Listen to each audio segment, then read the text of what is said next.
মানে যখন কানেক্ট করে প্রশ্ন করেন তখন প্রশ্নের উত্তর দিতে অসুবিধা হয়। মানে বাংলাদেশের মানুষ হচ্ছে কি সবসময় শ্যালো কমেন্ট করে বাংলাদেশের মানুষ, বুঝলেন? সৈনিক একজন প্রখ্যাত জেনারেল আছেন যার নাম হচ্ছে জেনারেল লু। চাইনিজ রেভলিউশনে আর্মির একজন জেনারেল, তার নাম হচ্ছে জেনারেল লু। তিনি একটা অস্ত্র ডিজাইন করেছিলেন যেটাকে বাংলাদেশের প্রচলিত ভাষায় বলা হয় চাইনিজ রাইফেল। চাইনিজ রাইফেলের দুইটা ভার্সন আছে, একটা হচ্ছে সেমি অটোমেটিক, আরেকটা হচ্ছে ওটাও সেমি অটোমেটিক হতে পারে কিন্তু সেটাতে গুলির সংখ্যা ম্যাগাজিনে কম থাকে। একটাতে 25 রাউন্ড এবং ঊর্ধ্ব, আরেকটাতে 11 রাউন্ড বোধহয় রাখা যায়, আমি যদি ভুল, কারণ আমি তার অস্ত্রের বিশারদ না, আমি পড়ালেখা করে পেয়েছি। বাংলাদেশ পুলিশের প্রতি 5টা অস্ত্রের পরে যে অস্ত্র থাকে সেটা হচ্ছে 7.62 একটা চাইনিজ রাইফেল। এবং বাংলাদেশ পুলিশের আধুনিকায়নের সাথে এই 7.62 সেমি অটোমেটিক ভার্সনও কিন্তু পুলিশকে দেওয়া হয়েছে। আপনি আর্মড পুলিশ ব্যাটালিয়নের যে অস্ত্রগুলো যদি দেখেন সেখানে প্রচুর পরিমাণে 7.62 আছে। র্যাবের কাছে 7.62 ক্যালিবারের অস্ত্র আছে। বাংলাদেশ সেনাবাহিনীর কাছে 7.62 ক্যালিবারের অস্ত্র আছে। এখন 7.62 তো কোনো বিতর্কের ইস্যু হইতে পারে না, ইস্যুটা হচ্ছে গুলি কে ছুড়েছে। কিন্তু 7.62 অস্ত্র পুলিশের না, এটা মিথ্যা কথা, প্রচুর পরিমাণে আছে। শটগান, ছড়রাক বন্দুকের পাশাপাশি প্রচুর পরিমাণে 7.62 আছে। বিজিবি প্রচুর পরিমাণে 7.62 আছে, র্যাবের 7.62 আছে সেনাবাহিনী। এখন আমার মনে হয় কি, মানে এগুলা নিয়ে বেশি উল্টাপাল্টা কথা না বলা উচিত। এই কারণে আমি আবারও বলছি, রাজনীতিটা যদি নতুন প্রজন্মের হয় তাহলে নতুন প্রজন্মের ছেলে মেয়েদেরকে বোকা ভাবার কোনো কারণ নাই। কারণ এই বাচ্চাটা যদি আজকে ইন্টারনেট ঘেটে জেনারেল রুল রাইফেলের বিস্তারিত জেনে যদি দেখে যে বাংলাদেশ পুলিশে 7.62 আছে, তাহলে 7.62 উপর ভিত্তি করে আমি যে চুক্তিটা উপস্থাপন করছি ওটা তো নিমেষে কর্পূরের মতো উড়ে যাচ্ছে। সুতরাং we should not discuss or bring up such points which doesn't actually stand in the testament of the truth. তাহলে আওয়ামী লীগের যে সিনিয়র নেতারা, সাবেক মন্ত্রীরা বা সাবেক পদস্থ ব্যক্তিরা তারা যেটা বলেন, তাহলে সেগুলো তারা কিসের উপর ভিত্তি করে বলেন? এই যে 7.62 আমি জানি না ভাই, আই ডোন্ট নো, আমি জানি না। এই 7.62 তো ন্যাটোর অস্ত্র, এটি কিন্তু বাংলাদেশের পুলিশের অস্ত্র না। কাজেই না, বাংলাদেশের পুলিশ এটি ব্যবহার করে, দেখছিলাম 2022 সাল থেকে, এটি 24-এই যে ব্যবহার শুরু হয়েছে তা না, এর আগে থেকেই পুলিশের কাছে আছে। সেখানে বিবিসি বলল সেটি আসলে টাকা খেয়ে করলো তারা, জাতিসংঘ বলল সেটাও টাকা খেয়ে হলো। না, এখানে এক্সপার্ট টিম লাগবে কেন? যার বক্তব্য বলে বলা হচ্ছে শেখ হাসিনা সাবেক প্রধানমন্ত্রী, তিনি বলছেন এটি টেকেন আউট অফ কনটেক্সট, প্রসঙ্গের বাইরে থেকে নেওয়া হয়েছে। মানে তাহলে আর এক্সপার্ট টিম নিয়ে কেন বসতে হবে যেটি আসলে এআই জেনারেটেড কিনা? আমরা মানুষ হত্যা করিনি, ওরা স্নাইপার গান দিয়ে 7.62 রাইফেল দিয়ে ওরা হত্যা করেছে। পুলিশ হত্যা, পুলিশকে যখন আপনি ঝুলিয়ে রাখবেন, হত্যা করে গাছে ঝুলিয়ে রাখবেন, ফুটওভার ব্রিজে ঝুলিয়ে রাখবেন, পুলিশ আত্মরক্ষার জন্য গুলি করতেই পারে। আমরা সরকারের নির্দেশে এই আপনার মানে যখনই আওয়ামী লীগ নেতার কারোর সাথে কথা বলবার সুযোগ হয় এই বিষয়টা চলেই আসে। মানে পুলিশ হত্যা করে নাই, কিন্তু ক্যামেরা তো দেখা গেছে না যে মানে আবু সাইদকে গুলি ছুটছে, কিভাবে ইয়ামিনকে মারছে, কিভাবে বা তাইমকে মারছে, ইয়ামিনকে কিভাবে ফেলে দিচ্ছে ভ্যান থেকে পুলিশ, নিশ্চিত করছে, লাশ পোড়াচ্ছে। আমি প্রত্যেকটা ঘটনা স্পেসিফিক বলছি। তামিমের হত্যাকাণ্ডকে জানতে হবে আমার, ডিএনএ টেস্ট করে হোক বা কি বলে এটাকে আমরা তদন্ত করে, ওখানে গুলিটা কি 7.62 না পুলিশের 22 হচ্ছে বলে শটগানের গুলি। স্নিগ্ধ মুগ্ধর গুলিটা দেখতে হবে আমার 7.62 না পুলিশের গুলি। আপনি মুগ্ধকে মেরে ফেলে বলবেন পুলিশ মেরেছে, আমাকে জানতে হবে, বুঝতে হবে, তদন্ত করতে হবে যে পুলিশের ঘটনাস্থল কি। পুলিশ, আমরা তো ফুটেজগুলো দেখি প্রত্যেক, আমি দেখেন, আপনি আবার দেখেন, আপনি মুগ্ধরা যখন ওই যে রোড ব্যারিকেডের সামনে দূর থেকে একটা গুলি, হঠাৎ পুলিশ নাই কোথাও, একটা গুলি গেল পড়ে গেল। কাজেই মুগ্ধর গুলিটা পুলিশের গুলিতে, পুলিশ নেই আশেপাশে না 7.64 গুলিতে। তামিমের হত্যাকাণ্ড কি পুলিশের গুলিতে না? একদম দেখা যাচ্ছে পুলিশ একদম একদম কাছের থেকে গুলি। হ্যাঁ, আজকে যেমন আসিফরা 9,000 প্রশিক্ষণ দিয়ে পুলিশের পোশাক পরে ছেড়ে দিচ্ছে। আমার বক্তব্য হচ্ছে পুলিশের পোশাক পরলেই পুলিশ না, ছাত্রের আইডেন্টি কার্ড পরলেই ছাত্র না, ভুয়া নীলক্ষেত থেকে বিভিন্ন জায়গা থেকে ছাত্রদের আইডি কার্ড দিয়ে গার্মেন্টস কর্মীদেরকে ইউনিফর্ম পরিয়ে দিয়ে মাস্কে নামিয়ে দেওয়া হয়েছে। আপনারাই সংবাদ কর্মীরা প্রকাশ করেছেন। কাজেই আচ্ছা, তার মানে এরকম বিষয়টা যে যারা পুলিশের মানে ওরা আসলে পুলিশ ছিল না, পুলিশের পোশাক পরে এই হত্যাকাণ্ডগুলো ঘটে। 7.62 এত ক্লোজ শট দিয়ে আমি উদাহরণ দিই, যদি ব্রিগেডিয়ার শাখাওয়াত সাহেব উপদেষ্টা সাহেব তো তিনি রিপিটেডলি বলছেন যে আমি যখন জাহাঙ্গীর গেটে গেলাম আমাকে ডিজিএফআই থেকে ফোন করে বলা হলো স্যার আপনি কি বলে স্নাইপার গানের রেঞ্জে আছেন, সরে আসেন। তাহলে why not it happen in case of IKB? IKB যখন আইকেবি ইকবাল করিম ভূঁইয়া যখন ডিওএসএসএ রাওয়া ক্লাবে মিটিং করলো, সামরিক বাহিনী বা ক্যান্টনমেন্টের শৃঙ্খলা ভঙ্গ করে মিছিল করলো, উচকে দিল মানুষ হত্যার জন্য। He knows the source of 7.62 bore rifle sniper gun. Kazi সবটাই কিন্তু জাহাঙ্গীর গেট থেকে রাওয়া ক্লাব, এর মধ্যে আমি দুইজন সিনিয়র, একজন ইকবাল করিম ভূঁইয়া সেনাপ্রধান, আরেকজন ব্রিগেডিয়ার শাখাওয়াত সাহেব, দুইজনই সরকারের ঘনিষ্ঠ মানুষ।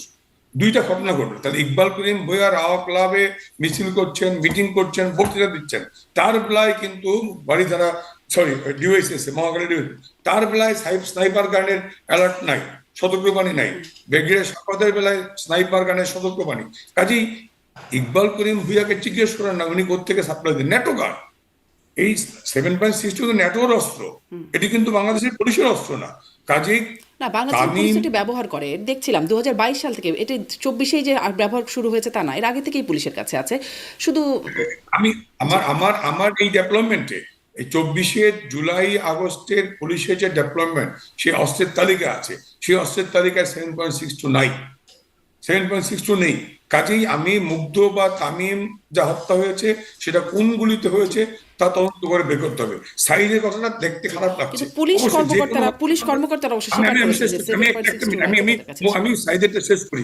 যে কোনো হত্যাকাণ্ড নিন্দনীয়, আমরা সেই শোকাহত পরিবারের প্রতি সমব্যথী, আমরা স্বজন হারানোর কষ্ট বুঝি, ব্যথা বুঝি, আমরা জোর করে ক্ষমতায় থাকতে চাইনি। কিন্তু সাইদ যদি একজাক্টলি পুলিশের গুলিতে মারা যেত, যেই পরিমাণ ফুটেজে আপনার সাইদকে হত্যার গুলি দেখাচ্ছে, গুলিতে একটাতেই লুটিয়ে পড়ার কথা। এতবার গুলি করা লাগে না, বলেন কতবার শটটা দেখাচ্ছেন আপনারা? না, যেটি দেখা যাচ্ছে আবু সাইদকে রাবার বুলেটে। যাই হোক, এই বিষয়গুলোর এখন তদন্ত করবার মতো জায়গায় আমি নাই বা ক্ষমতাও সেটি নেই যে এই বিষয় নিয়ে আমিও নেই। আমি আশা করবো প্রত্যেকটি ঘটনার যথাযথ তদন্ত হবে। তারপরে আমি বলি, অনেকে বলে আওয়ামী লীগ কি দায় স্বীকার করলো? আমি বলেছি আমি দায়ী ততটুকুর জন্যই, আমি দায় ততটুকুই নেব যতটুকুর জন্য আমি দায়ী। আমি দায় নেব ততটুকুর জন্য যতটুকুর জন্য আমি দায়ী। যার জন্য আমি দায়ী না তার দায় আমি নেব না। কিন্তু আমরা তো দেখেছি, মানে ওই বক্তব্যটা শুনেছি, সাবেক প্রধানমন্ত্রী শেখ হাসিনা কথা বলছেন, পরবর্তীতে জানা গেল তাপস সাবেক মেয়র ঢাকা দক্ষিণের, তার সাথে কথা বলছিলেন, সেখানে বলছেন যে লেথাল ওয়েপন ব্যবহারের নির্দেশনা তিনি দিয়ে রেখেছেন, ওপেন নির্দেশনা দেয়া আছে, এইরকম বক্তব্য তো শোনা গেছে। আমি তো বলেছি এটা এআই জেনারেটেড না জেনুইন, সেটা তো একটা নিরপেক্ষ মানে হাই পাওয়ার প্রয়োজন মধ্যে বিদেশি কোন সংস্থান তদন্ত করতে হবে। এটি তো বিবিসি কে বসা দিয়ে, না বিবিসি কে বসেন বলেন তো? বিবিসিতে বসা কে এখন? লন্ডনে বসা কে?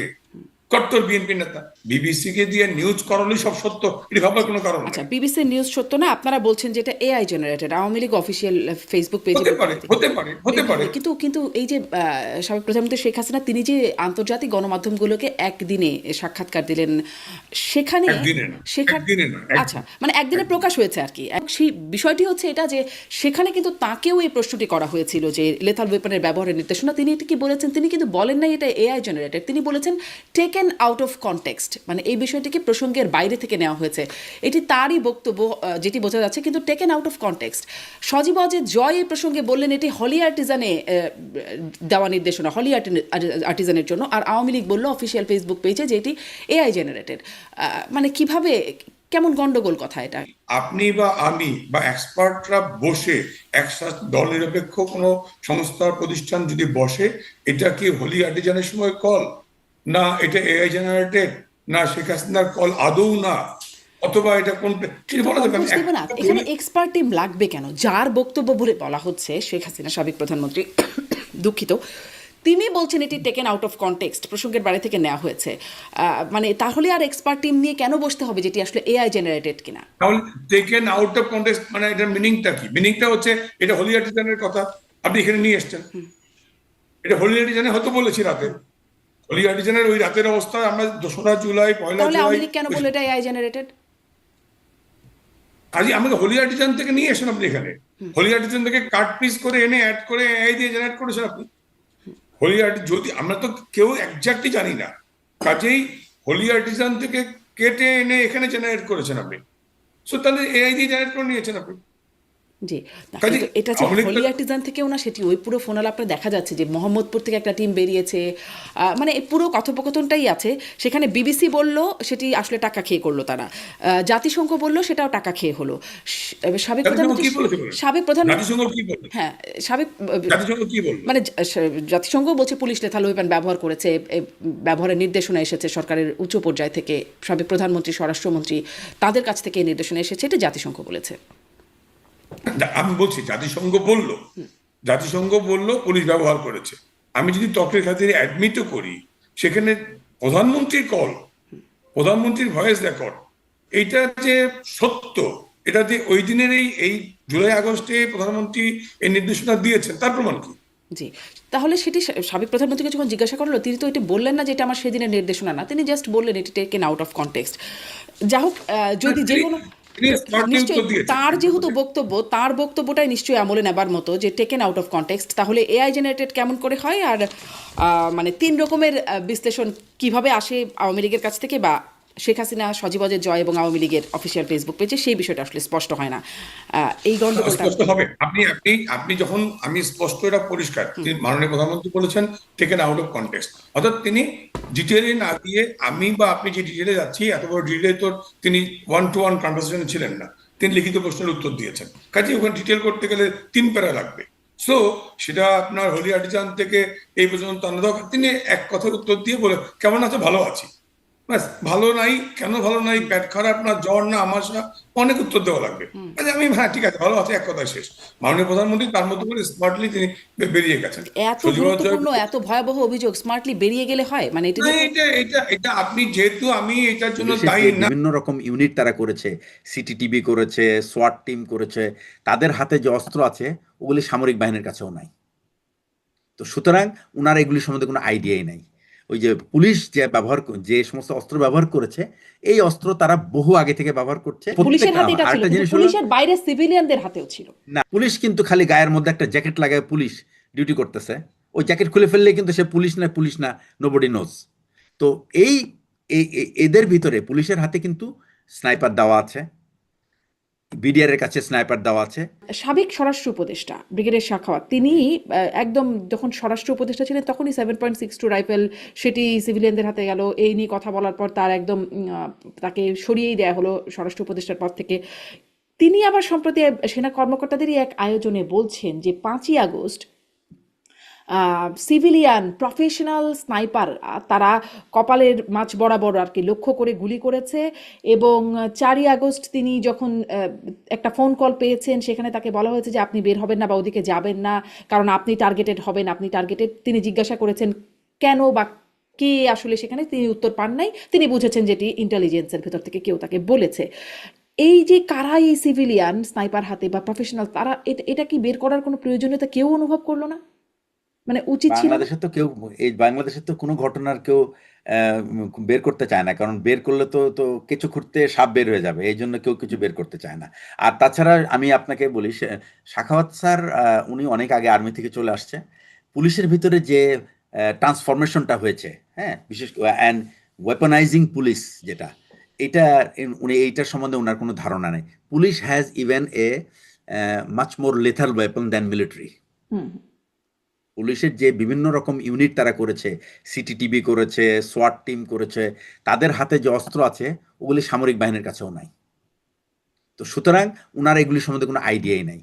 ওই যে পুলিশ যে সমস্ত অস্ত্র ব্যবহার করেছে, এই অস্ত্র তারা বহু আগে থেকে ব্যবহার করছে, এবং স্যার ভুলে গেছে সম্ভবত যে পুলিশের হাতে লিথাল ওয়েপন আছে। 7.62 weapon is a lethal weapon. হ্যাঁ, কিন্তু সেটি তো আছে, সেটি তো তিনি বলছেন যে পুলিশের হাতে এটা ছিল, কিন্তু পুলিশের বাইরে সিভিলিয়ানদের হাতেও ছিল। না, সিভিলিয়ানদের কাছে না, পুলিশের যে ডিউটি করে, দেখবেন একটা মিলিটারি কখনো কিন্তু ইউনিফর্ম ছাড়া সে ডিউটিতে থাকবে না। He has to wire his uniform ছাড়া সে ডিউটিতে যেতে পারবে না। পুলিশের ভিতরে কিন্তু আবার এই বাধ্যবাধকতা নাই। পুলিশ কিন্তু খালি গায়ের মধ্যে একটা জ্যাকেট লাগায় পুলিশ ডিউটি করতেছে, ওই জ্যাকেট খুলে ফেললেই কিন্তু সে পুলিশ না, নোবডি নোজ। তো এদের ভিতরে পুলিশের হাতে কিন্তু স্নাইপার দেওয়া আছে, বিডিআর এর কাছে স্নাইপার দেওয়া আছে। এই স্নাইপার তারা কিনেছে তারা লং রেঞ্জ থেকে টার্গেট নিউট্রালাইজ করার জন্য। সুতরাং আমি বলবো যে সিভিলিয়ানদের হাতে এই সমস্ত স্নাইপার আসার প্রশ্নই আসে না। কিন্তু তারপরেই তো মানে আমরা আসিফ মাহমুদ যিনি বর্তমান উপদেষ্টা, তিনিও বলেছিলেন যে তাদেরও সশস্ত্র বিপ্লবের পরিকল্পনা ছিল, তাদের হাতেই বা কোত্থেকে আসতো, মানে সেটাই বা সশস্ত্র বিপ্লব সেটা আমার মনে হয় আসিফ মাহমুদকে জানলেই ভালো হবে যে আপনি সশস্ত্র বিপ্লব করতে চাইছিলেন, আপনার অস্ত্রাগার কই, আপনার অস্ত্রের যোগান দিচ্ছে কে? এটা তাকে জিজ্ঞেস করলেই বেটার হবে, because I don't have the answer of what এই জন্য আসিফ আসলে মাহমুদ অনেকগুলো has প্রশ্ন একসাথে এটার সাথে ওটা মিলে অনেকগুলো প্রশ্ন দাঁড়ায় যে কেন সেই তদন্তটা হলো না, কেন তাকে সেখান থেকে সরিয়েই দেয়া হলো প্রশ্নটা ওঠানোর পর আবার এদিক থেকে সশস্ত্র বিপ্লবের এই অস্ত্রেরও না উৎস এটা কি? না, উনাকে সরানো হয়েছে কিন্তু এটার কারণে না, উনাকে সরানো হয়েছিল যে আওয়ামী লীগকে তাদের ভুল ত্রুটি ফিরে আসার জন্য আপনারা বরং ওটা নিয়ে চিন্তা করেন এবং কত তাড়াতাড়ি ফিরে আসতে পারেন সেই চেষ্টা করেন, এইটা বলার পরে উনি আওয়ামী লীগকে ফিরে আনতে চাইছিল, এটাই হলো আসল কারণ। যেমন আপনি কামান নিয়ে আসলেন অবৈধভাবে আমার উপরে আক্রমণ করার জন্য, তখন আপনাকে কি করা উচিত? আপনাকে কি আমি ঘুষি দিব? নিঃসন্দেহে না, রিজনেবল ফোর্সটা অ্যাপ্লাই করতে হবে। মানে আপনি যদি আমার কাছে ট্যাঙ্ক নিয়ে আসেন কিংবা আপনি পিস্তল নিয়ে যদি আসেন, অবৈধ আগ্নেয়াস্ত্র নিয়ে যদি আসেন, তখন আমি কি করব? আপনি বলেন। মানে তখন কি মানে অস্ত্র নিয়ে আসছে বলে তাকে গুলি করে দেবো, এটা আমার সেলফ ডিফেন্স হবে না, আপনি পানি পড়া দেবেন, ফু দেবেন, তাই না? আপনি পানি পড়া দেবেন কিংবা ফু দেবেন, এই তো, আরেকজন নিবৃত্ত হয়ে যাবে। মানে খুব অদ্ভুত ব্যাপার, মানে যখন আমাকে আওয়ামী লীগের লোকজন এই যদি কথাগুলো বলেন যে কেউ যদি আপনাকে মারতে আসে, না, পুলিশ যখন পুলিশকে পিটিয়ে হত্যা করছে তখন কি করবেন আপনি? তাদেরকে ফুলের মালা দিয়ে বরণ করবেন? মানে যখন তাদেরকে এই প্রশ্নগুলো করি তখন তারা এই উত্তরটা দেন, যখন আপনাকে কেউ গুলি করে পুলিশকে মারতে আসবে, পুলিশ কি ফুলের মালা দেবে? পুলিশকে কেউ গুলি করে মারতে এসছে, আমি এই ধরনটা শুনিনি তো। মানে অভ্যুত্থানে আমি তো পুলিশ এটা নিহত শুনিনি। হন নাই, পুলিশ সদস্যরা? পুলিশ নিহত হয়েছেন গণপিটুনিতে নিহত হয়েছেন। হ্যাঁ, তখন পুলিশ কি করতে কারণ পারতো? শোনেন, পুলিশের যে অ্যাট্রোসিটিটা ছিল সেটা সেটা যে কোনোভাবেই জায়গায় জাস্টিফাইড ছিল, না। জনগণের মাঝে যে ক্ষোভ যেটা তৈরি হয়েছিল, কারণ তার আগে তো পুলিশ একচেটিয়া করে গেছে। আপনি তো গণ অভ্যুত্থানের কথা বলছেন, গণ অভ্যুত্থান এক জিনিস, প্রথম কথা হচ্ছে গণ অভ্যুত্থান এক জিনিস, আর নর্মাল কর্মকাণ্ড আরেক জিনিস, হরতাল অবরোধ সেগুলোতে আরেক জিনিস। আপনি তো একটার সঙ্গে আরেকটা মেলালে হবে না তো। মানে এখানে আপনি তাহলে যদি মনে করেন যে গণ অভ্যুত্থানকে আপনি এত আন্ডারমাইন করছেন তার কেন? মানে এখানে আসলে মানে কেউ যদি আগ্নেয়াস্ত্র নিয়ে আসে, অস্ত্রধারী কেউ আসে, বা যদি কেউ বাসে আগুন দিতে আসে বা ককটেল বিস্ফোরণ করে, তাদেরকে দেখা মাত্র গুলি করা যাবে, মানে এটি আইনি হবে? দেখেন, আমি একটু বলি, ককটেল বিস্ফোরণ কিংবা অগ্নিসংযোগ করতে আসছেন, সে জায়গাতে তাকে আটক করবেন। কিন্তু আগ্নেয়াস্ত্র নিয়ে যখন আমাকে হামলা করতে আসবে, তখন সেটার বিচারটা বিবেচনাটা ভিন্নভাবে হবে। আমি ওইটাকে সমর্থন করি না যে কেউ মনে করেন যে অগ্নিসংযোগ করতে এসছেন কিংবা আপনার ককটেল বিস্ফোরণ ঘটাতে এসছেন, তার জন্য তাকে হত্যা করব, কিন্তু বলছেন সেটা তো, আমি সমর্থন মানে করি। পুলিশের পক্ষ থেকে এরকম বলছে এবং স্বরাষ্ট্র উপদেষ্টা সমর্থন করছেন। তাহলে স্বরাষ্ট্র উপদেষ্টার এই বক্তব্য প্রসঙ্গে আপনি কি বলবেন, যে এটিও সেলফ ডিফেন্স বা জানমালের রক্ষার ক্ষেত্রে যদি কেউ যানবাহনে আগুন দিতে আসে বা আমি ককটেল পরিষ্কার কথা বলি, প্রপোর্শনাল হতে হবে। যে কোনো কিছু আপনার রিজনেবল এবং প্রপোর্শনাল হতে হবে, এটা আমি বলছি। একেবারে জঙ্গি, এরা কিন্তু পুরো জঙ্গি, এরা কেউ ছাত্র না, আন্দোলনকারী না, দে আর অল জঙ্গি। আর যে পুলিশ ভ্যান থেকে আমরা যেভাবে দেখলাম লাশ ফেলা হচ্ছে, মানে খুবই একটা নির্মমভাবে, এই কাণ্ডগুলো খুব পুলিশি কাণ্ড, মানে আইন শৃঙ্খলা রক্ষাকারী বাহিনীর দেশের মানুষের প্রতি স্বাভাবিকভাবে এরকম করার কথা। পুলিশের সাবেক উপকমিশনার মোহাম্মদ ইকবাল হোসেনের যে ভিডিও ফুটেজটা আমরা দেখেছি 43 সেকেন্ড সম্ভবত বা 47 সেকেন্ডের, সেখানে উনি বলছেন যে গুলি করে করে লাশ নামানো লাগছে স্যার, গুলি করি মরে একটা, আহত হয় একটাই যায় স্যার, বাকিটি যায় না। এটা হলো স্যার সবচেয়ে বড় আতঙ্কের এবং দুশ্চিন্তার বিষয়। এই কথাটা তিনি এই রিপোর্টটা করছেন তৎকালীন স্বরাষ্ট্রমন্ত্রীর কাছে, সেখানে পুলিশ প্রধান দাঁড়িয়ে আছেন, পুলিশের কর্মকর্তারা আছেন। এই ব্যাখ্যাটা আপনারা কিভাবে বলবেন, যেটা আসলে কি হয়? না, এটা তো আমাদের ব্যাখ্যার কিছু নাই, এটা তো পুলিশই ব্যাখ্যা দিয়েছে। এটা কি আপনার কাছে যায়নি? একটু স্পষ্ট করবেন। আচ্ছা, এটা আপনাকে তাহলে আমি আরো পুরো জিনিসটা আরো পাঠিয়ে দিব রেফারেন্স সহ। এখন ছোট্ট করে বলি, এটা কিন্তু যেটি হয়েছিল যে পুলিশদের সদস্যদেরকে ধরে হত্যা করে উল্টো করে ঝুলে রাখা হয়েছিল, এবং ঝুলে রাখার পরে যারা এই কাজটা করেছিল জঙ্গি কায়দায়, তারা এখানে ঘিরে রেখেছিল ওই জায়গাটা। তো ওই যে পুলিশ সদস্যদের পরিবার এবং বাবা মা, তারা যখন জানতে পারে, তারা তখন চেয়েছিল যে তাদের অ্যাটলিস্ট ডেড বডিটা যেন তারা পায়। তখন পুলিশের একটা ট্রুপসকে পাঠানো হয়েছিল ডেড বডি উদ্ধার করার জন্য, এবং তখন এরা এটাকে ঘিরে রেখেছে, একেবারে জঙ্গি। এরা কিন্তু পুরো জঙ্গি, এরা কেউ ছাত্র না, আন্দোলনকারী না, দে আর অল জঙ্গি। এবং সেইখানে তারা এই ডেড বডিগুলো উদ্ধার করতে যে ঘটনাটা ঘটে, তারই একটা বিবরণ উনি দিচ্ছিলেন। এরা যে তো সবাই আপনাকে আমি জঙ্গি, এই তথ্যটা আপনারা কিভাবে নিশ্চিত হন? এই যে আপনি ওই যে যতটুকু তথ্য পেয়েছেন তার আগে পিছে আরো কি হয়েছিল, সেই তথ্যগুলো আপনাকে আমি পাঠাবো, তখন আপনি বুঝতে পারবেন এটা কিভাবে জঙ্গি কিভাবে পেলাম। কারণ যে কায়দায় পুলিশগুলোকে হত্যা করা হয়েছে, যেভাবে হত্যার পরে ঝুলে রাখা হয়েছে, এটা কোনো সুস্থ স্বাভাবিক মানুষের কাজ না। এটার মধ্যে প্রত্যেকটা তাদের অ্যাকশনে জঙ্গিদের কিছু সিগনেচার আছে, সেই সিগনেচার গুলি ছিল, সেগুলো পুলিশের ব্যাখ্যাতে কিন্তু এসছে, সেইভাবে এটা বোঝা যাচ্ছে। এই হচ্ছে বিষয়। আর যে পুলিশ ভ্যান থেকে আমরা যেভাবে দেখলাম লাশ ফেলা হচ্ছে, মানে খুবই একটা নির্মম ভাবে, এই কাণ্ডগুলো খুব পুলিশি কাণ্ড, মানে আইন শৃঙ্খলা রক্ষাকারী বাহিনীর দেশের মানুষের প্রতি স্বাভাবিকভাবে এরকম করার কথা না না, অ্যাবসলিউটলি না, অ্যাবসলিউটলি না। এবং সেই কারণেই তো দেখুন, যখন একটা আপনি আন্দোলন হচ্ছে, কোটা আন্দোলন হচ্ছে, সেটা নিয়ে আমরা আলোচনা করছি, আমরা কথা বলছি, তাদেরকে অ্যাড্রেস করছি, কোর্টের আদালতের প্রক্রিয়ার মাধ্যমে এটা সলভ করার চেষ্টা করছি। এর মধ্যে যখন আন্দোলনকে বেগবান করার একটা চেষ্টা আমরা দেখছি, এর মধ্যে ভায়োলেন্স দেখছি, এগুলো দেখছি, আপনার বিভিন্ন ধরনের সন্ত্রাসী কর্মকাণ্ড দেখছি, জ্বালাও পোড়াও দেখছি, এই বাস্তবতায় যে ক্লাশগুলি হচ্ছে, সেই ক্লাশের ফলে যে ধরনের ক্যাজুয়ালিটি গুলি হচ্ছে, মানুষের আবেগকে যে আবার উস্কে দেওয়া হচ্ছে, এই সব কিছু যে হচ্ছে, তার মধ্যে কোন ঘটনাটা কোথায় কিভাবে হয়েছে, কোথায় লফুলি হয়েছে, কোথায় আনলফুলি হয়েছে, কোথায় ন্যায়ভাবে হয়েছে, কোথায় অন্যায়ভাবে হয়েছে, এই জিনিসগুলি বিচার করার জন্যই, এই জিনিসগুলি বের করার জন্যই আপনার তদন্ত করতে হবে। সেই জন্যই তো আমরা আপনার জুডিশিয়াল যেটা ইনকোয়ারি যে কমিটিটা আমরা করেছিলাম, সেই জন্যই তো মাননীয় প্রধানমন্ত্রী জাতিসংঘকে আসতো। কিন্তু আমাদের সাবেক ডিবি হারুন হিসেবে পরিচিত হারুনুর রশিদ, তিনি একটা ইন্টারভিউ বলেছেন যে স্বরাষ্ট্রমন্ত্রীর বাসায় প্রতি রাতে মিটিং হতো, ব্রিফিং হতো, সেখানে স্বরাষ্ট্রমন্ত্রী, এনএসআই, ডিজিএফআই চিফরা থাকতেন, পুলিশ প্রধান থাকতেন, তিনিও গিয়েছেন কয়েকটিতে, এবং সেখানে সিদ্ধান্ত হতো কি হলো দিনে, কি হবে, এই বিষয়গুলোতে সিদ্ধান্ত হতো। মানে তখন কি আসলে সিদ্ধান্ত নিয়ে পুলিশ এইরকম ভূমিকায় ছিল? আমি আপনার এই প্রশ্নটা ঠিক বুঝতে পারিনি। মানে এই পুলিশকে যে ভূমিকায়, পুলিশের ভূমিকা খুবই সমালোচিত হচ্ছে এখনো পর্যন্ত। শোনেন, আপনাকে একটু বলি, পুলিশের ভূমিকা কি হবে এটা নিয়ে সিদ্ধান্ত নেওয়ার কিছু নাই, কিন্তু পুলিশের ভূমিকা কি হবে এটা আইন এবং সংবিধানে বলা আছে। পুলিশ কি করতে পারবে, কি করতে পারবে না, এটা নিয়ে আপনার আলাদাভাবে নির্দেশনা দেওয়ার কোনো সুযোগ নেই।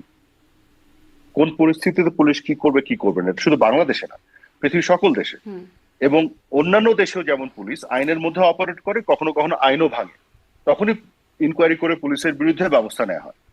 কাজেই আপনি যে রেফারেন্সটা দিলেন স্বরাষ্ট্রমন্ত্রীর বাসায় যে আলোচনা, সেই আলোচনা হতো যে আন্দোলনের নামে সন্ত্রাস এবং ভায়োলেন্সের ম্যাগনিটিউড কত, কি হচ্ছে না হচ্ছে, কিভাবে মোকাবেলা করে, কিন্তু ভূমিকা নিয়ে তো আলোচনা করার কিছু নাই। এটা তো বলা আছে আইনে, মানে মোকাবেলা করার কাজটা তো প্রাথমিকভাবে পুলিশেরই ছিল, অতএব পুলিশের ভূমিকা তো নিশ্চয়ই। সেটাই বলছি, না না, ভূমিকা তো আইনে বলা আছে, স্ট্র্যাটেজি নিয়ে আলাপ হবে, কিন্তু ভূমিকা নিয়ে তো আলাপ হবে না। ভূমিকা তো বলা আছে, আপনি তো ধরেন কিভাবে তা প্রয়োগ করছে, সেই আইনের প্রয়োগটা কিভাবে করছে, ব্যত্যয় হচ্ছে কিনা, সেটাও তো নিশ্চয়ই মানে আলোচনার জায়গায় আসে। সেটা ইনকোয়ারির মধ্যে আসবে।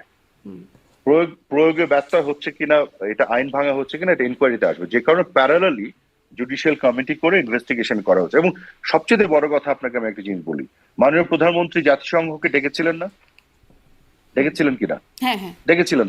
তো মাননীয় প্রধানমন্ত্রী কেন জাতিসংঘকে ডেকেছিলেন?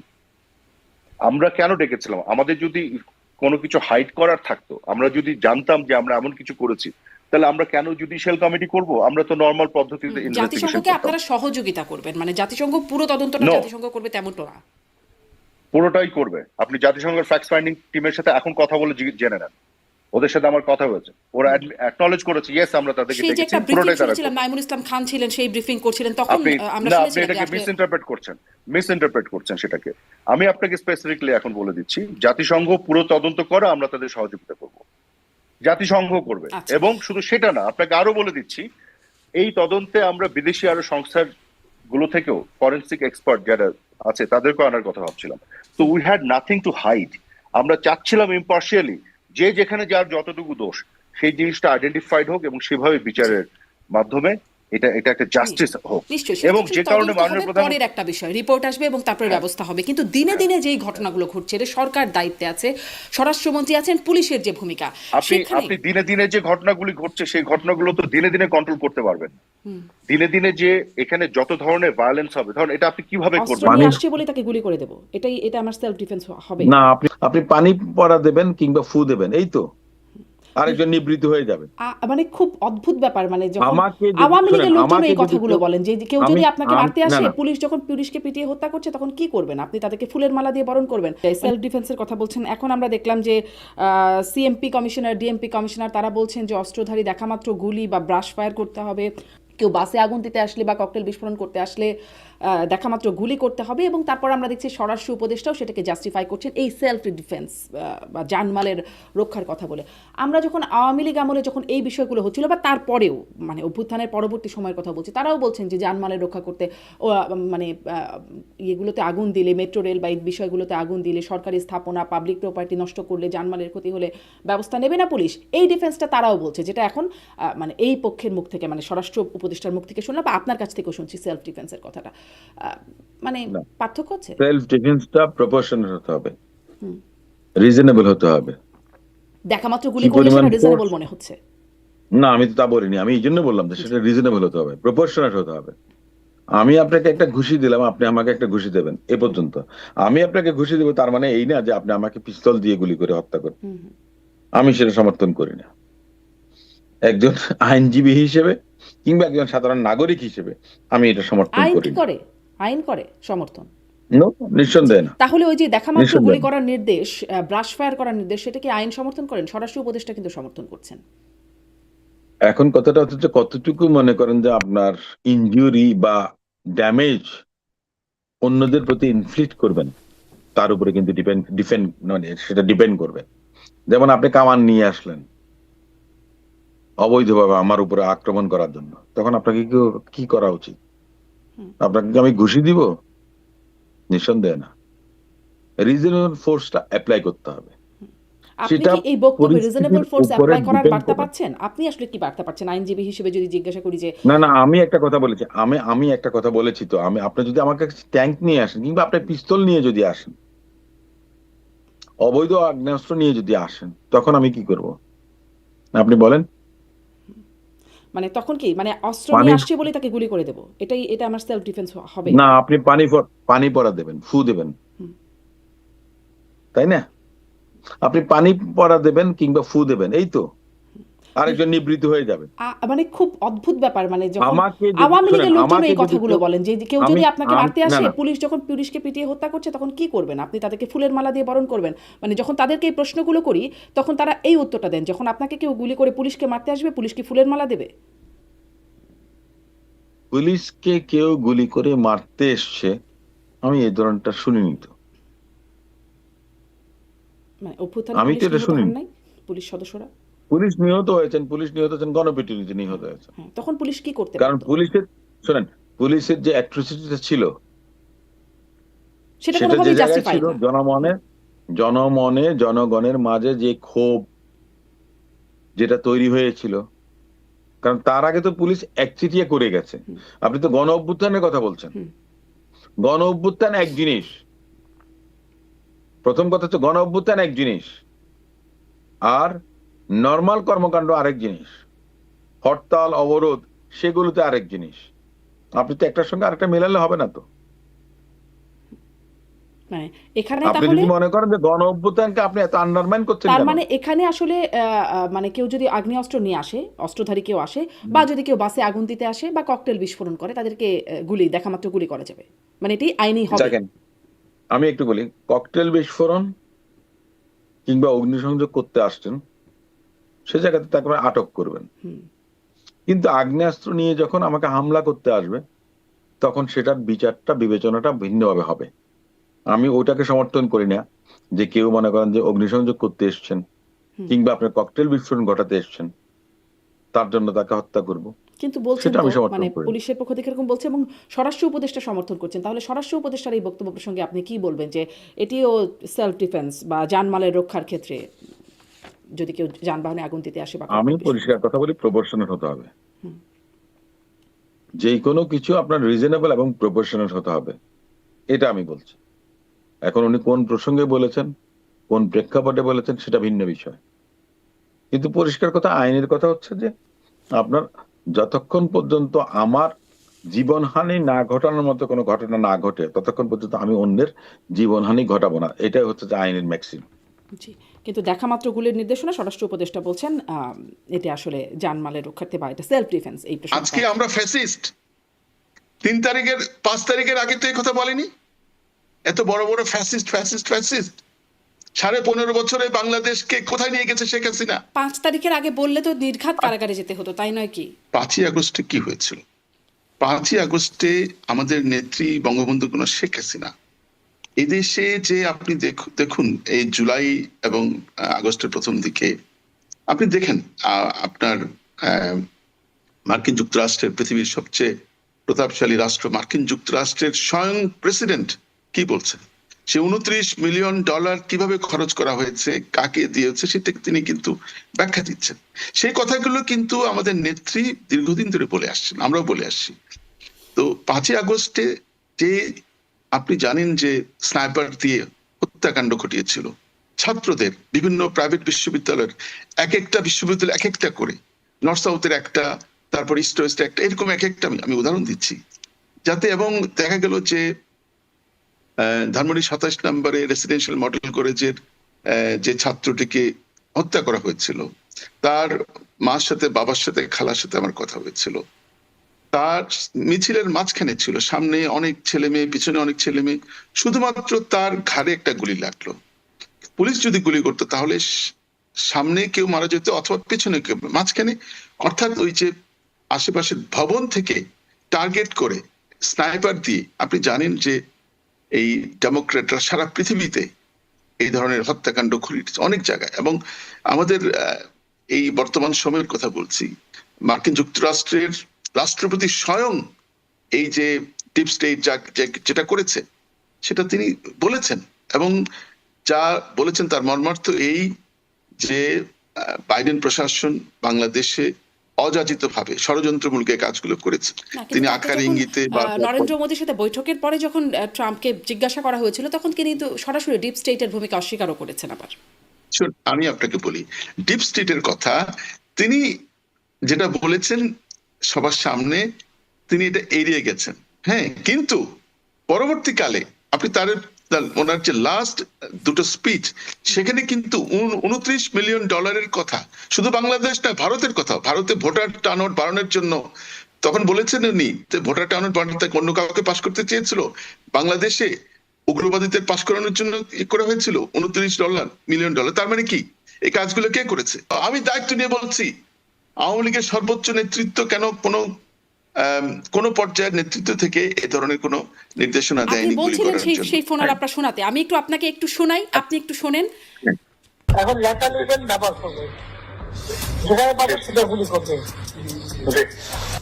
হেলিকপ্টার ছবি থেকে পাকড়াও করা যায় না রাতের মধ্যে, সবগুলিকে অ্যারেস্ট করতে বলছি রাত্রে। হ্যাঁ, পাকড়াও করলে না, ওটা বলা হয়নি, ওটা র্যাব জেফআই সবাইকে বলা হচ্ছে যে যেখান থেকে টিকাটা পারবো ধরে ফেলবে, ওটা বলা হয়। আর যেখানে গ্যাদারিং দেখবে সেখানে ওই উপর থেকে, এখন উপর থেকে পাচ্ছি অলরেডি শুরু হচ্ছে কয়েকটা জায়গায় কমে গেছে। মোহাম্মদপুর থানার দিকে মনে হয় যাচ্ছে একটা, থানার দিকে। হ্যাঁ হ্যাঁ, তোকে পাঠায় দিই রাত্রে। আপনার নির্দেশনা লাগবে, আমার নির্দেশনা দেওয়া আছে, ওপেন নির্দেশনা দিয়ে দিচ্ছে। এখন লেখা লিখবেন, ব্যবহার করবে, যেখানে পাবে সেটা গুলি করবে। এটা দিয়ে কিছুই বোঝা যায় না। এটা দিয়ে অনেক ধরনের আজকাল এআই তে অনেক কিছু বানানো যায়, ইভেন ভিডিও বানানো যায়। এটা তো ভয়েস তো কিছুই না। এখন উনি যদি বলেন, আমি আপনাকে দায়িত্ব নিয়ে বলি, উনি যদি বলেন যে হ্যাঁ তোমরা শুধু নন লেথাল ওয়েপন ইউজ করো, ইজি, এটা কয়েক সেকেন্ড লাগবে আজকাল আমাদের ছেলে মেয়েদের ওই নন শব্দটা ডিলিট করে বাকিটা এডিট করতে। It's all about editing. এটা তিনি এটা বলেননি, তার বলার কথা না, কারণ আমরা শেষ দিনগুলোতে আমি ব্যক্তিগতভাবে তার সাথে মানে ছিলাম। তাহলে আপনারা এগুলোকে চ্যালেঞ্জ, যদি তাই হয়, জাতিসংঘের তদন্ত প্রতিবেদন যা বলছে, এই ফোনালাপগুলোতে যা শোনা যাচ্ছে, অনেক মিল পাওয়া যাচ্ছে, মানে আপনারা তো এগুলোকে চ্যালেঞ্জও করছেন না, যেটা ঠিক না। এই ধরনের বিষয় তো জনজনে পৌঁছে গেছে। চ্যালেঞ্জ আমরা করেছি। বাংলাদেশ আওয়ামী লীগ থেকে 13 পৃষ্ঠার প্যারাওয়াইজ রিজয়েন্ডার স্টেটমেন্ট গেছে, এবং সেটা আমরা আনুষ্ঠানিকভাবে আমার আপনারা আসলে ছাত্র কি হলে, কি ধরনের তদন্ত হলে বিশ্বাস করতেন? জাতিসংঘের প্রতিবেদনকে আপনারা একদম অস্বীকার করছেন, কি হলে বিশ্বাস করতেন? নো, আমরা অস্বীকার করছি, লিসেন, আমরা অস্বীকার করছি সাবজেক্টিভলি, অবজেক্টিভলি। আপনি এটা স্টেট ওয়েতে আমার কথা ডিনাই করার কোনো সুযোগ নাই। আপনি ল স্টুডেন্ট, আমি ল স্টুডেন্ট। আমি আপনাকে বলি কেন আমরা অস্বীকার করছি। প্রতিটা জায়গায় তারা বায়াস, অর্থাৎ ওয়ান সাইডেড। একটা যদি গণহত্যা হয়ে থাকে, যেটা ক্লিয়ার গণহত্যা, সেটাকে গণহত্যা বলছে না, আর যেটা গণহত্যা না, সেখানে অনেক ধরনের সার্কামস্টেন্স আছে গণহত্যা না হওয়ার, সেটাকে তারা গণহত্যা বলছে।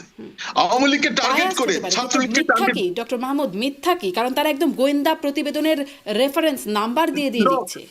এটা আই টেল ইউ, ফেব্রিকেটেড, এটা বায়াস, টাকা দিয়ে বানানো। এবং ওখান থেকে যখন আসে, জেনেভা থেকে বা ইউরোপ থেকে যখন আসে, ওখান থেকে আমার এক ক্লাসমেটও ছিল যে ইউএনএ চাকরি করে, ডক্টর সারা হোসেন, ব্যারিস্টার সারা হোসেন, আরেকজন আমার ক্লাসমেট, আমি নাম বলবো না, আমার বলেন। এই দুইজন বাংলাদেশে এরা কাদেরকে ইন্টারভিউ নিবে সেই নামগুলো বলে দিয়েছে, তাদেরকে ইন্টারভিউ ওয়ান সাইডেড সব।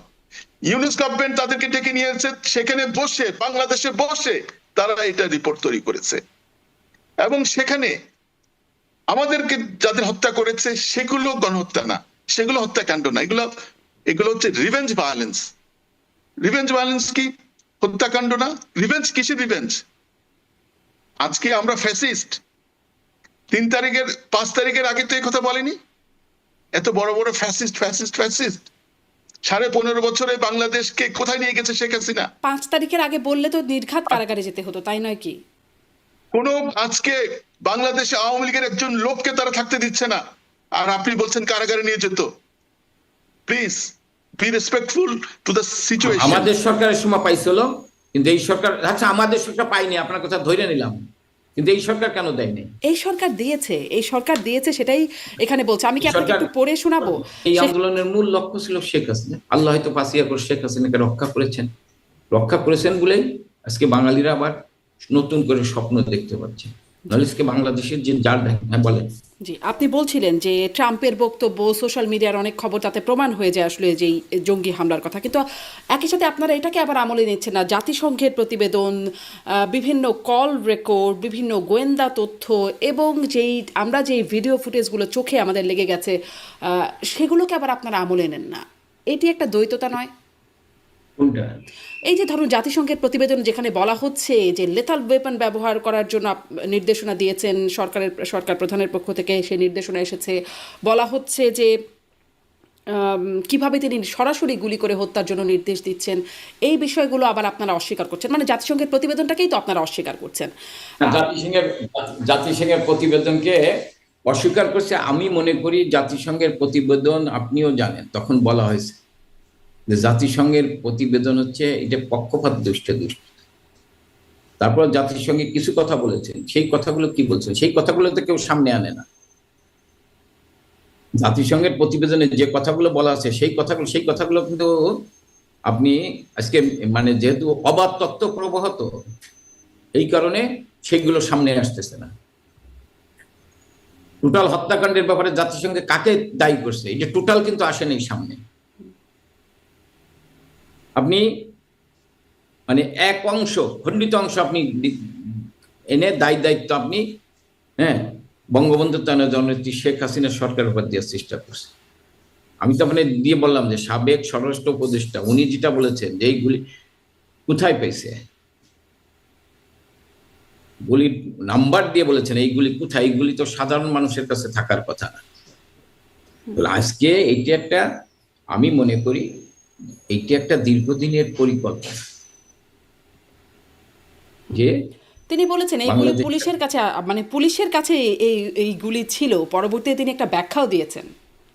সেটা পরে উনি দিচ্ছেন, কিন্তু ওই ব্যাখ্যা উনি এর বলছেন যে এইগুলি পুলিশের কাছে ছিল না, মূলত পুলিশের কাছে এইগুলি থাকে না। আমি জানি না এইগুলি, আপনিও জানেন এইগুলি পুলিশের কাছে থাকে না, তাহলে এইগুলি কাদের কাছে ছিল, কারা এইগুলি সাপ্লাই দিচ্ছে, সেটা তদন্ত করা উচিত, সেটা তদন্ত করেন। আপনি আমার একটা কথা বলেন, জাতিসংঘের তদন্ত কমিটি কেন বন্ধ হয়ে গেল? হত্যাকাণ্ডের ব্যাপারে জাতিসংঘের যে তদন্ত কমিটি বঙ্গবন্ধু জননেত্রী শেখ হাসিনা বলেছিলেন, এই সরকার আসলে বলেন যে জাতিসংঘের তদন্ত কমিটির মাধ্যমে তদন্ত করা হবে, তাহলে সেই তদন্ত কমিটি কেন বন্ধ হয়ে গেল? বন্ধ কোথায় হলো? তারাই তো তদন্ত কমিটি তো আসলে না, তারা যে প্রতিবেদন দিছে, কিন্তু তাদের যে তদন্ত করার কথা সেই তদন্ত কমিটি কেন হলো না?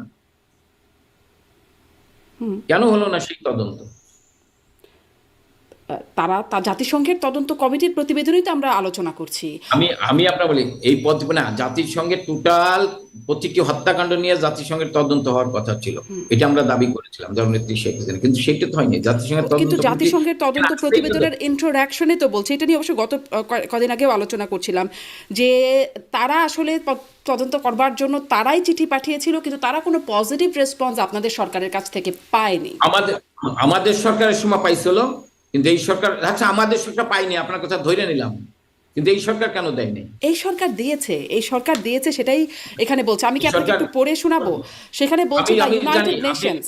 আপনি পুরোটা পড়েন না, বাকি অংশ পড়েন না। হ্যাঁ, আমি এই পুরো অনেক অংশ পুরোটা আমি পড়েছি, আমি জাতিসংঘের প্রতিবেদনটা আসলে পড়েই বলছি যে, মানে আপনি বলছেন যে এই সরকার কেন বন্ধ করলো আর আপনাদের সরকার আহ্বান করেছিল, ঠিক উল্টো কথাটা বলছে ইন্ট্রোডাকশনে। বলছে the United Nations high commissioner for human rights Volker Turk first proposed a fact-finding mission in a letter sent on 23rd July to then Prime Minister Sheikh Hasina at the height of the crisis, but received no positive response to that invitation. On 14th August 2024, Dr. Mohammad Yunus, Chief Advisor to the interim government, requested OHCHR to conduct the fact-finding in a call of High Commissioner. মানে আপনাদের সময় আসলে সেটি response পায়নি, আর এই সরকারের ধরেন আমি আপনার কথা বুঝলাম আর কি। আমি ধরলাম জাতিসংঘ নিয়ন্ত্রণ করে আমেরিকা, যুক্তরাষ্ট্র। যুক্তরাষ্ট্র তো শেখ হাসিনাকে উৎখাত করার জন্য 350 কোটি টাকার উপর টাকা দিয়েছে। এটা তো আমার কথা না, যুক্তরাষ্ট্রের প্রেসিডেন্টের কথা। তাহলে সেই জাতিসংঘের প্রতিবেদন প্রশ্নবিদ্ধ এই ধরনের হবে, এটা স্বাভাবিক। আমি যদি মনে করি এখন জাতিসংঘ তদন্ত করুক, জাতিসংঘ এখন তদন্ত করুক। জাতিসংঘ নিয়ন্ত্রণ করে যুক্তরাষ্ট্র, সেই যুক্তরাষ্ট্র তো 350 কোটি টাকার উপরে শেখ হাসিনার সরকারকে উৎখাত করার জন্য দিয়েছেন। জাতিসংঘ কোনো রিপোর্ট দেয়, তাহলে সেই রিপোর্টে কোনো ভুল ত্রুটি থাকলে আমি মনে করি সেগুলো তুলে ধরা ভালো, রাদার দেন বলা যে জাতিসংঘের রিপোর্ট আমি মানি না। তাহলে তো জাতিসংঘ আবার বলবে যে তাইলে আপনি 5 তারিখ আগে আমাদের ডেকেছিলেন কেন। শুনলাম লাস্ট বক্তব্য, সেখানেও তিনি বলেছেন যে আমি তো জাতিসংঘকে তদন্ত করার জন্য আহ্বান জানিয়েছিলাম এবং একটা কমিটিও করে দিয়েছিলাম, কিন্তু সেটা কেন করা হলো না, এটা আমার প্রশ্ন।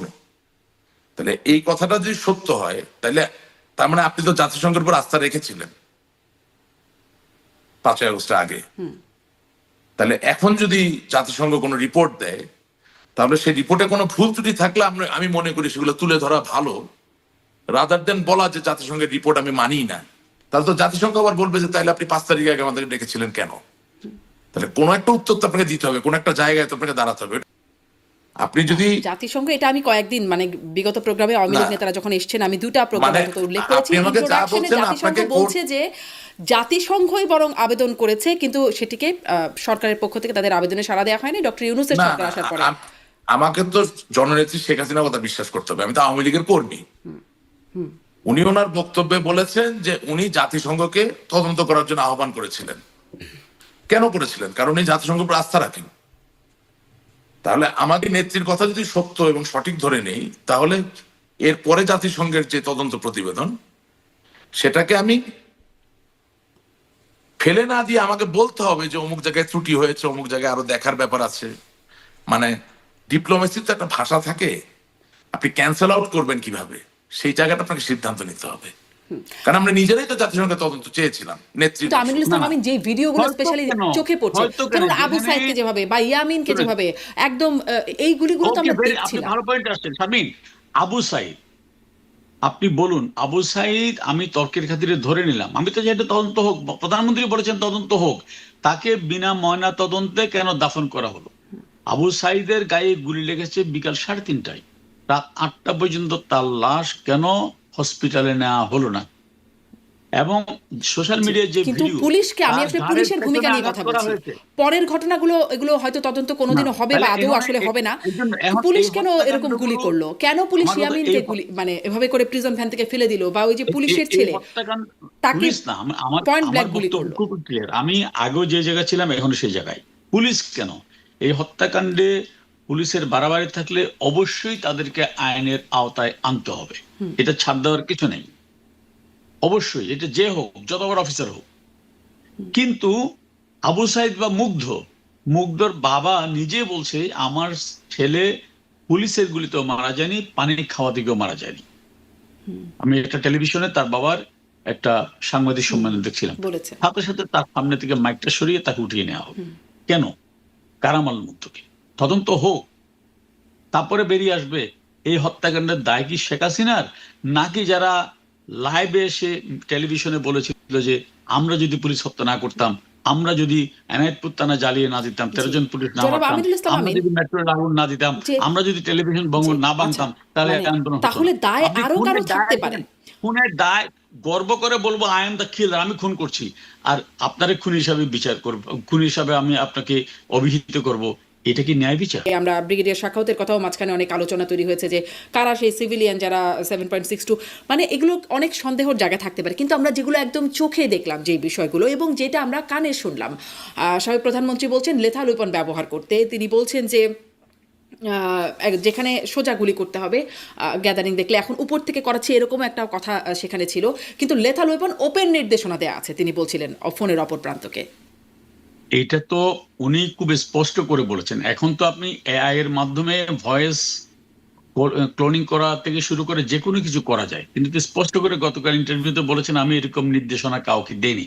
এবং আমি ওনার কথা কিন্তু বিশ্বাস জনাব করি। আমিনুল ইসলাম আমিন, কেন? আপনি কি খেয়াল আমাকে- করেছেন? আমাকে একটু পয়েন্ট দেন, আচ্ছা, আমাকে একটু পয়েন্ট দেন। শেষ করেন। কেন বলছি, তিনি যদি রক্তের উপর দিয়ে ক্ষমতায় থাকতে চাইতেন, তাহলে তার কাছে যখন একটা গোয়েন্দা রিপোর্ট আসলো ঢাকা বিশ্ববিদ্যালয়ের ক্যাম্পাসে লাশ ফেলা হবে, তখন তিনি নিজেই কারো মাধ্যমে না করে সরাসরি ছাত্রলীগের প্রেসিডেন্ট সেক্রেটারি দুজনকে ফোন করে বলেছিলেন তোমরা ক্যাম্পাস ছেড়ে দাও, ওরা লাশ ফেলবে। উনি যদি রক্তপাত চাইতেন তাহলে তিনি বলতেন তোমরা প্রস্তুতি নাও, ওরা মারলে ওদেরকে তোমরা মারো। তিনি তো সেটা করেননি। উনি যদি রক্তের উপর দিয়ে ক্ষমতায় থাকতে চাইতেন, তিনি 4 তারিখও আমাদেরকে বলতে পারতেন 5 লাখ লোক ঢাকা শহরে আসো। উনি তো আইন শৃঙ্খলা বাহিনীর উপর নির্ভর করেছে। আপনি জবাব দেন, 5 লাখ লোক কি ওই সময় ঢাকা আসা খুব কঠিন হতো আমাদের পক্ষে? হ্যাঁ, কিন্তু আমরা সেটা চাই নাই। এবং বরঞ্চ উনি বলেছেন যেহেতু কারফিউ দেওয়া হয়েছে তোমরা কেউ বেরোবে না, আইন শৃঙ্খলা বাহিনী দেখবে। উনি রক্তপাত দিয়ে ক্ষমতায় থাকতে চান নাই। কিন্তু আপনি বলছেন যে ওটা এআই দিয়ে বানানো, সেই ভয়েস অডিও রেকর্ডে এআই দিয়ে, যেটি আমরা আসলে দেখেছিলাম আওয়ামী লীগ যখন অফিসিয়াল ফেসবুকে বিবৃতি দিয়েছিল সেখানেও আসলে তারা বলেছে এটা এআই দিয়ে বানানো। কিন্তু সজীব অজের জয় তার আগেই বলে দিয়েছিলেন যেটি আসলে হোলি আর্টিজানের ঘটনায় নির্দেশনা, এটি এই 24-এর অভ্যুত্থানে না।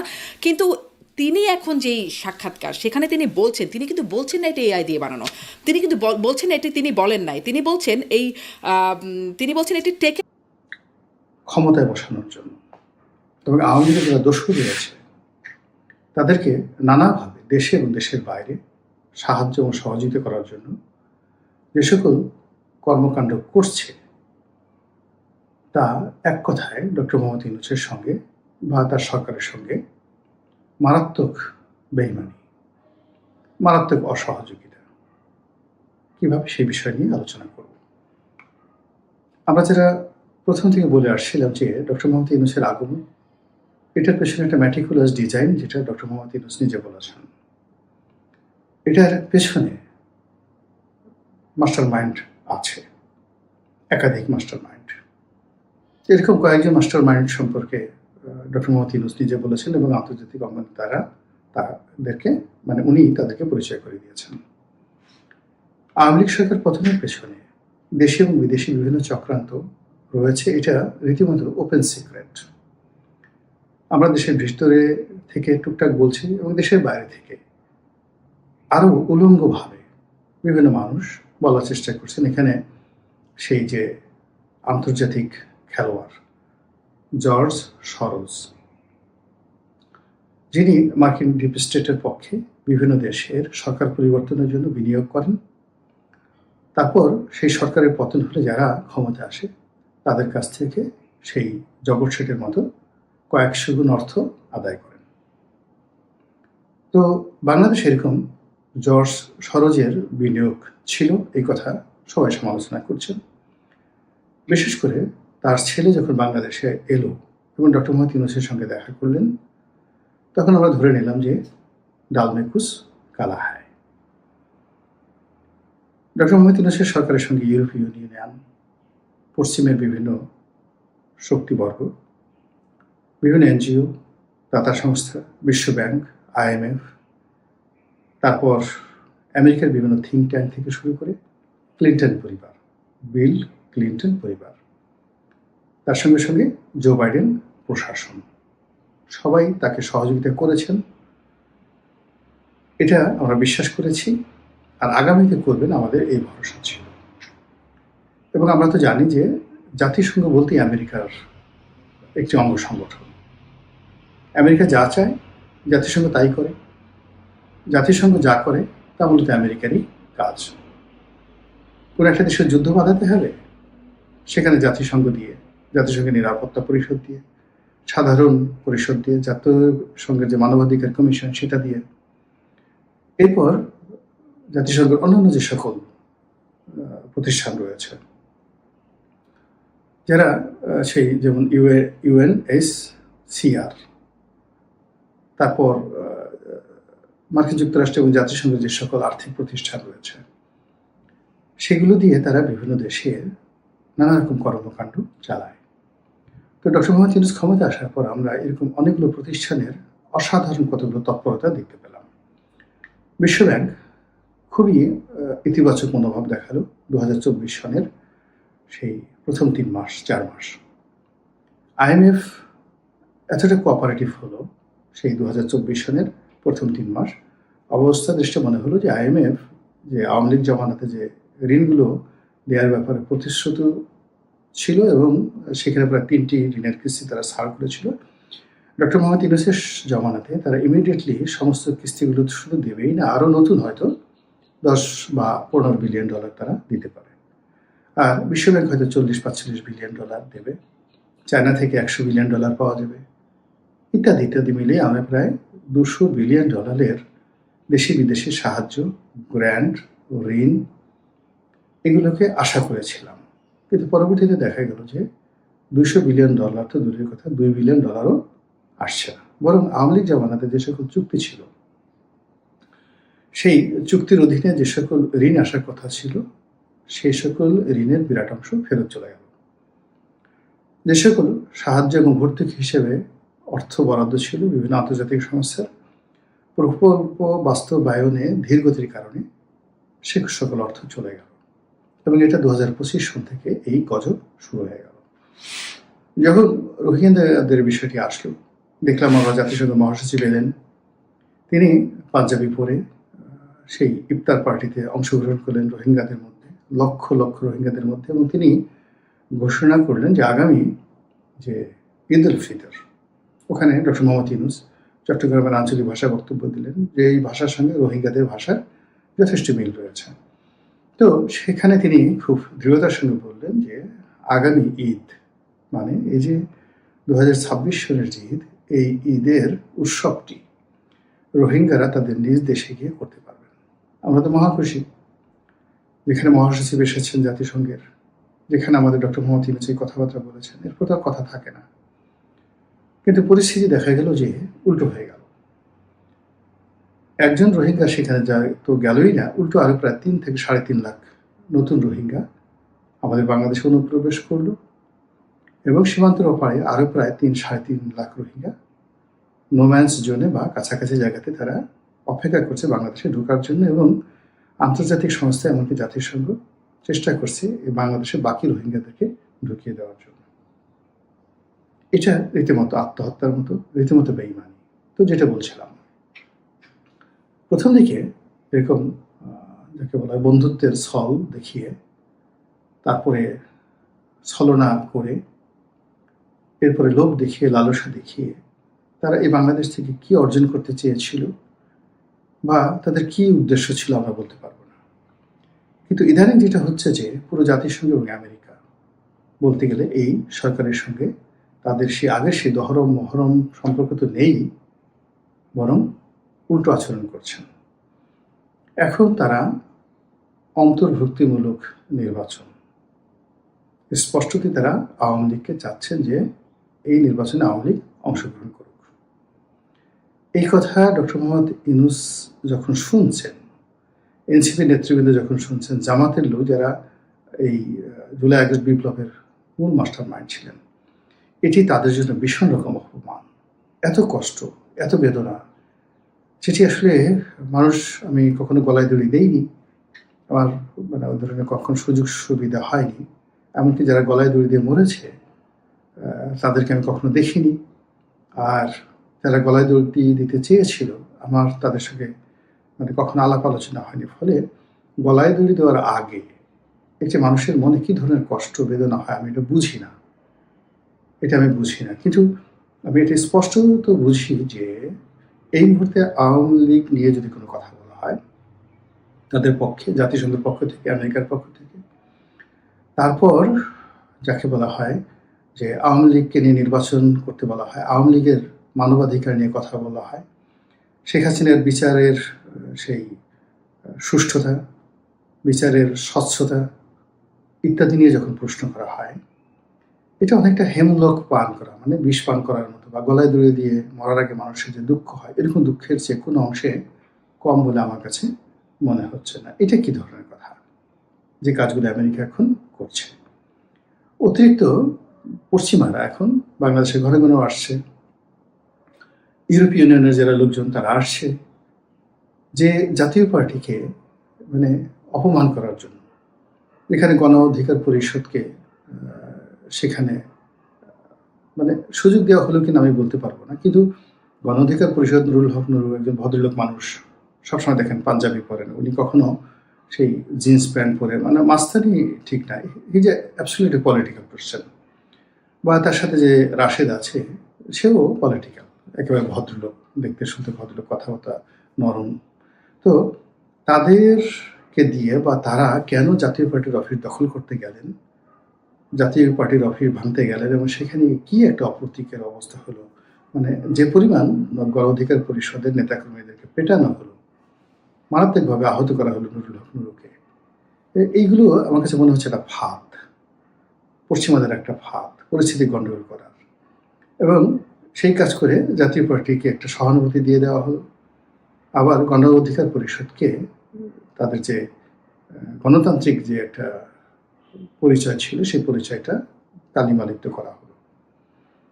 আবার এখন সেই জাতীয় পার্টির লোকদের সঙ্গে পশ্চিমারা বৈঠক করছেন, এবং জাতীয় পার্টির দুটি অংশ, আনিসুল ইসলাম মাহমুদ সাহেব যে আলাদা জাতীয় পার্টি করেছেন তাদের সঙ্গে বসেছেন, জিএম কাদের সাহেবের নেতৃত্বাধীন যে গ্রুপটি আছেন তাদের সঙ্গে বসছেন, এবং তাদের অভাব অভিযোগ এগুলো শুনছেন।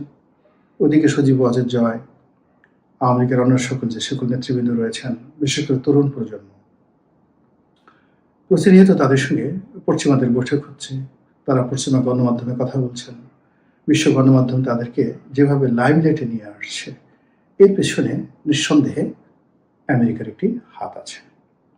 কাজেই এই যে আমরা যারা বাংলাদেশের লোকজন গোয়েন্দা সংস্থার দালাল হওয়ার চেষ্টা করি, গোয়েন্দা সংস্থা ডাক দিলে, ক্যান্টনমেন্ট থেকে কোনো দাওয়াত পেলে আমাদের কাপড় চোপড় ঠিক থাকে না,